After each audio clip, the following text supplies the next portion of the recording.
Brazilian football তারকা Vinicius জুনিয়রের cosmetic বা প্লাস্টিক সার্জারি করে চেহারা পরিবর্তনের বিষয়টি সম্প্রতি গণমাধ্যমে বেশ আলোচিত হচ্ছে। ইসলামে কোনো নির্দিষ্ট ব্যক্তির নাম উল্লেখ করে কোনো হাদিস নেই, তবে শুধুমাত্র বাহ্যিক সৌন্দর্য বৃদ্ধি ও ফ্যাশনের উদ্দেশ্যে প্লাস্টিক সার্জারি করে আল্লাহর সৃষ্টিগত চেহারায় পরিবর্তন আনা ইসলামে কঠোরভাবে নিষিদ্ধ বা হারাম। 1. আল্লাহর সৃষ্টিতে পরিবর্তন আনার নিষেধাজ্ঞা।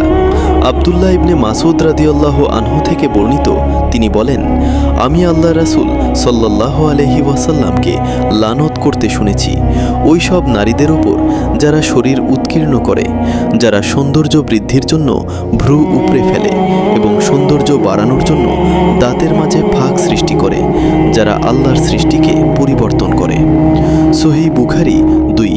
এটি শয়তানের প্ররোচনা।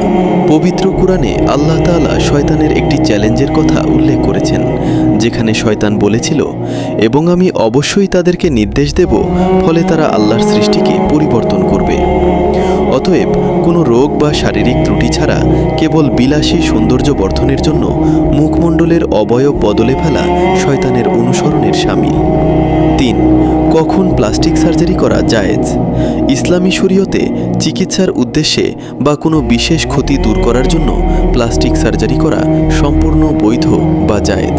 যেমন জন্মগত কোনো ত্রুটি, যেমন ঠোঁট কাটা, তালু কাটা ঠিক করা, কোনো দুর্ঘটনা, অগ্নিকাণ্ড বা রোগের কারণে বিকৃত হয়ে যাওয়া অঙ্গকে স্বাভাবিক অবস্থায় ফিরিয়ে আনা।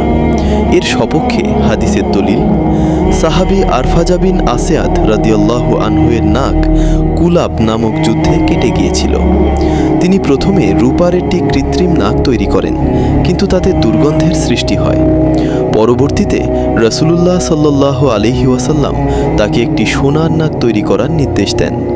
সুনানে তিরমিজি হাদিস 1770, আবু দাউদ হাদিস 4232। বন্ধুরা, প্রতিনিয়ত হাদিস শুনতে আমাদের চ্যানেলটি সাবস্ক্রাইব করে রাখুন।